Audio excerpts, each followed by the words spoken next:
Cek. Oke. Assalamualaikum warahmatullahi wabarakatuh.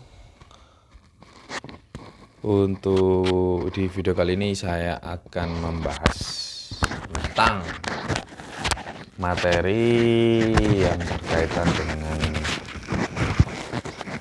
minggu pertama dan minggu kedua kita. Karena minggu pertama kita hanya perkenalan ya, dan hanya menjelaskan, dan ya alhamdulillah tidak ada banyak pertanyaan yang aneh-aneh, berarti saya anggap semua paham.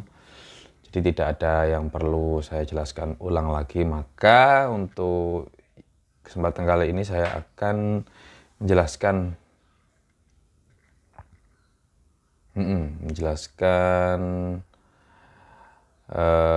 slide ya yang berkaitan dengan materi awal kita. Jadi yang paling basic adalah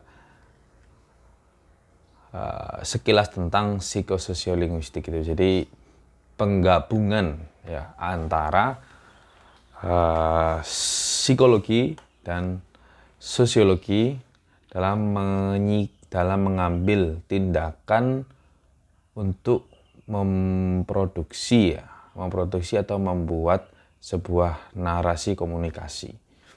Ya. Ketika kita masih bayi, kita memiliki kemampuan awal dalam berkomunikasi. Misalkan ingin dibuatkan atau ingin ingin menikmati susu, maka anak bayi akan memberikan tanda isyarat.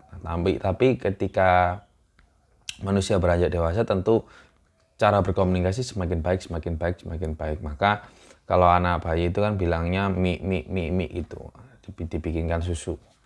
Nah, atau ketika Anda kecil ingin dibelikan sesuatu oleh orang tua Anda hanya bisa menunjuk-nunjuk, Anda hanya bisa memberikan tanda-tanda saja. Nah, di psikososialinguistik ini kita mendahului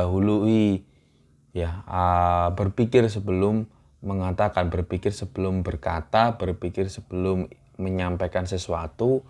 Nah, di sini pentingnya lebih-lebih dalam sebuah kondisi tertentu, dalam sebuah hal yang sudah komunikasi yang sudah di-set pada kondisi tertentu. Hal ini tidak bisa disepelekan dalam membuat narasinya untuk kita sampaikan ya. Nah, Anda sebagai kelas public speaking ya, kelasnya sebuah kelas yang dijuruskan pada bidang-bidang profesi tertentu di mana yang membutuhkan komunikasi yang baik, maka dimungkinkan juga memahami yang namanya psikolinguistik dan sosiolinguistik. Psikologi yaitu tentang kejiwaan dan sosiologi tentang sosial. Maka kita harus menyamakan pandangan seseorang ya. Misalkan Anda adalah seorang reporter atau Anda adalah seorang yang terjun di lapangan, misalnya tim survei sensus gitu.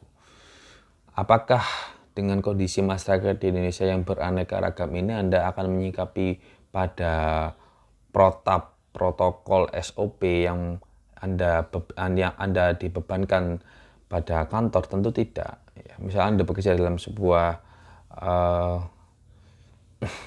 institusi swasta yang bergerak di bidang survei, terus Anda harus mensurvei sesuatu, harus turun ke lapangan. Tentu hal seperti itu tidak bisa serta-merta kita harus menyamakan tindakan kita pada SOP, pada protokol yang kita dibekali untuk melakukan survei. Tentu kita harus melakukan hal-hal pendekatan yang baik. Nah, di psikolinguistik ini ya Anda diminta untuk memahami pendekatan yang baik secara psikologi dalam memproduksi sebuah kata-kata narasi untuk komunikasi Anda. Di situ ya. Sedangkan sosiolinguistik itu adalah Anda berangkat dari keadaan sosial masyarakat. Sosial masyarakat yang latar belakangnya apa? Ya, misalkan latar belakangnya adalah anggota dewan. Ya, Anda bercengkrama, Anda ngobrol, Anda interview, Anda melakukan apa saja komunikasi, baik itu secara informal maupun formal dengan seorang anggota dewan saat ini. Tentu suasana ya, terlalu secara sosial kemasyarakatan mereka adalah wakil rakyat yang mewakili rakyat dalam pemerintahan untuk membentuk sebuah aturan. Jadi aturan yang diharapkan muncul dari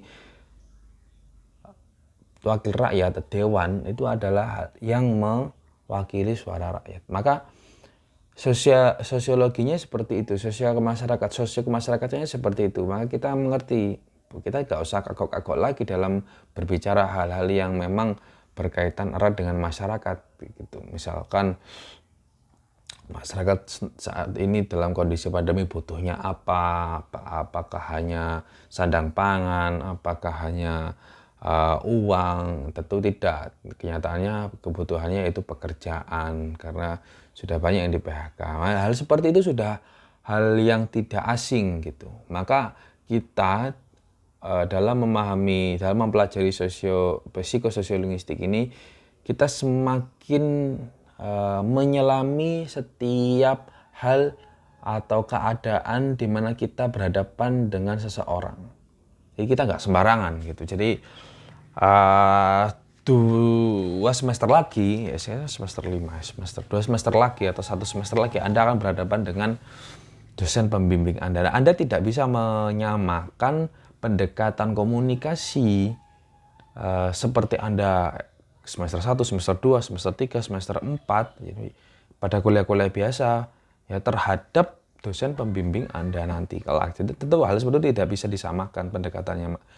Nah, di sini kita belajar bagaimana kita melakukan sebuah pendekatan komunikasi berdasarkan psikologi dan sosiologi ya digabungkan menjadi psikososiologistik agar kita mampu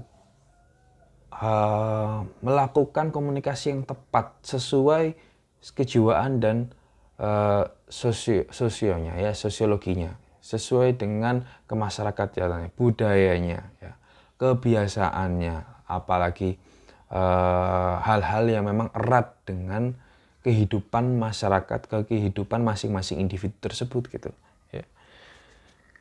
Seperti itu. Jadi tidak bisa kita hanya hal-hal yang perlu dititik beratkan pada kemauan kita saja, nggak bisa. Kita harus tetap berpedoman pada pendekatan-pendekatan yang memang berkaitan dengan kondisi tersebut gitu ya.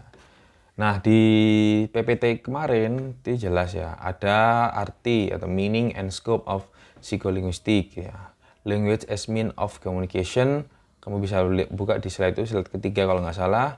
Ya, ada linguistik, ada psikolinguistik ya. Jadi proses ya kan, di situ kamu lihat itu ada proses.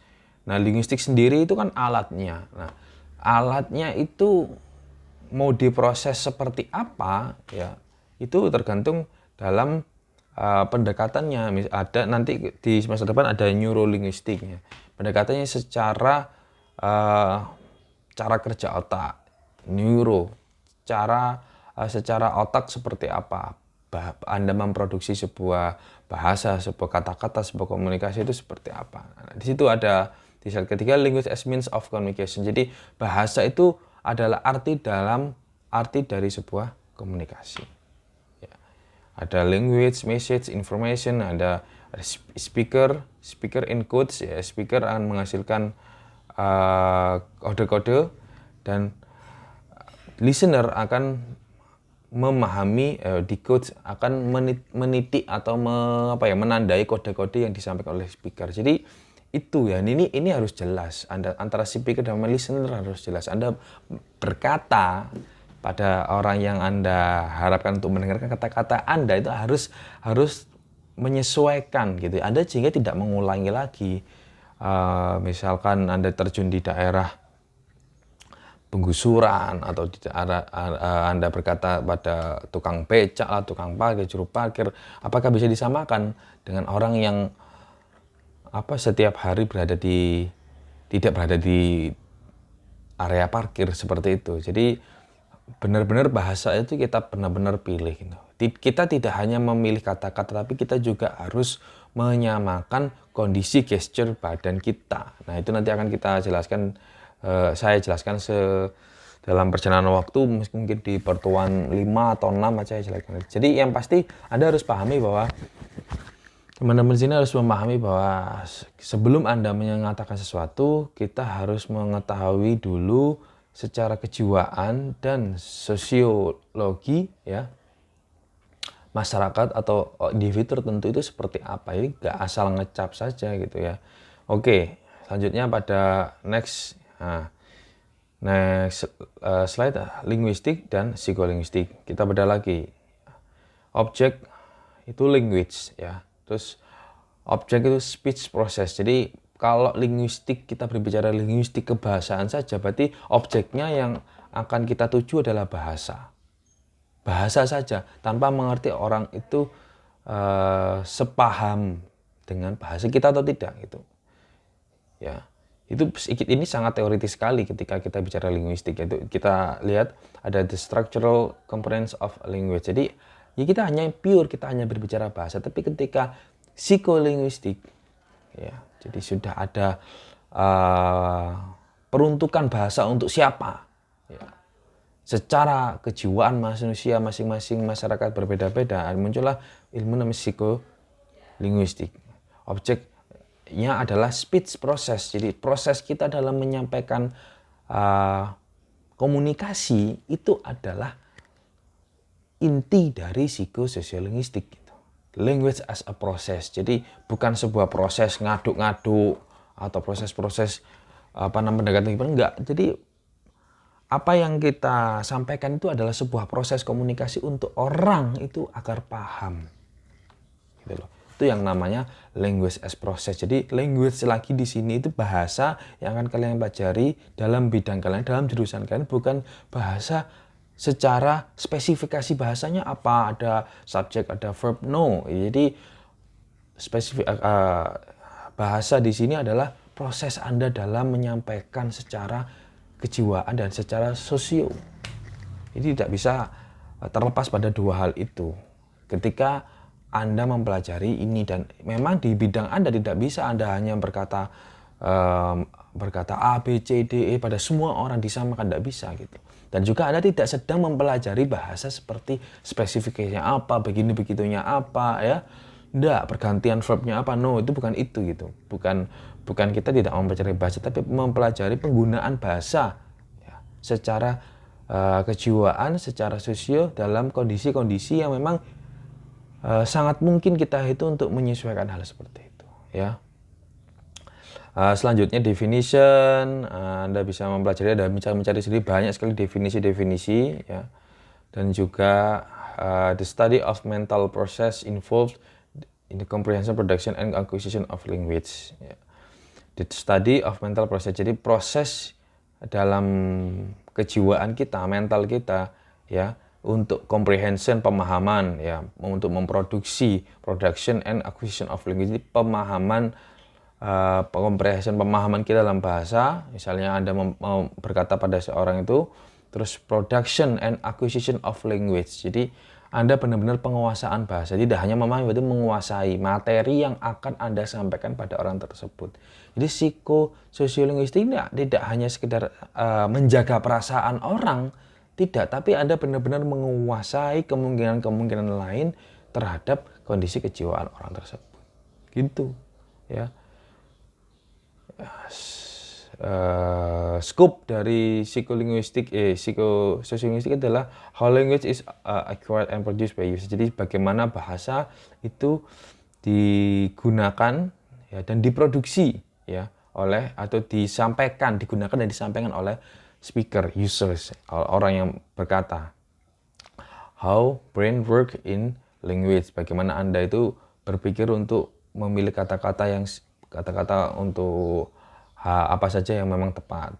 Lalu language acquisition, linguistic interference, language development itu tidak perlu kita bahasanya ada dua ya. How language is acquired and how brain works on language. Jadi yang C, D, E itu tidak perlu dihiraukan, tapi karena itu lebih sangat menjurus pada kebahasaan gitu.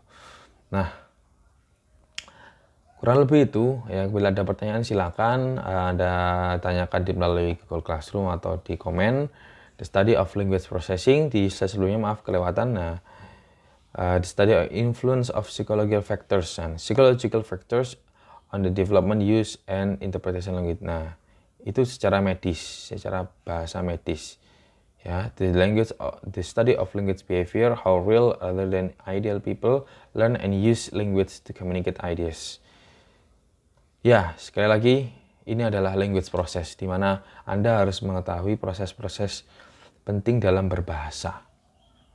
Di bidang Anda dalam berbahasa, Anda nggak mungkin kan berkomunikasi tanpa bahasa. Artinya di sini proses komunikasi, proses Anda menggunakan bahasa inilah yang dikatakan dengan psikolinguistik itu.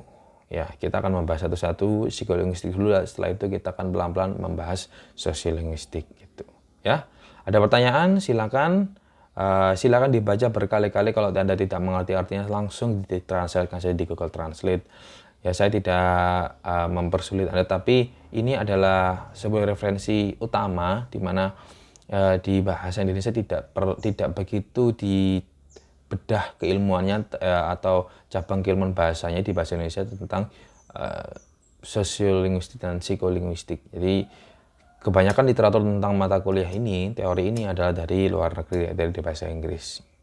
Oke, sementara itu dulu. Untuk tugas mungkin ada di minggu depan ya. Jadi harap dipahami, saya tidak ingin ada kesalahpahaman. Bila ada pertanyaan langsung aja tanya. Kalau tidak ada, saya anggap langsung berarti sudah paham. Begitu. Terima kasih. Saya akhiri. Wassalamualaikum warahmatullahi wabarakatuh.